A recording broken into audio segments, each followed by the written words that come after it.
Hi friends, ఎలా ఉన్నారు? ఈ మధ్యకాలంలో బాగా హైలైట్ అయిన తుఫాన్ మోంతా తుఫాన్. అది మీ అందరికీ తెలిసిందే. మన రైతన్నల పాలిట అది శాపంగా మారింది. పొలాల్లో ఇప్పటికీ చెరువుని తలపిస్తూ ఇలా జలంతో నిండిపోయి ఉన్న పొలాల్ని మీరు చూడండి.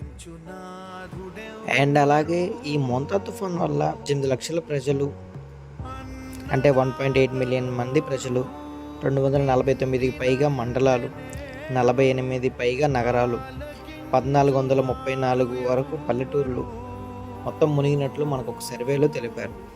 36 కోట్ల వరకు నష్టం జరిగినట్లు ఒక అంచనా ప్రకారం, 297 పైగా రోడ్లు, 380కి పైగా చెట్లు పడిపోయినట్లు ఒక సర్వే అయితే బయటకు వచ్చింది. మీరు కూడా ఈ మోంతా తుఫాన్ని ఫేస్ చేసే ఉంటారు. Please like, share and subscribe.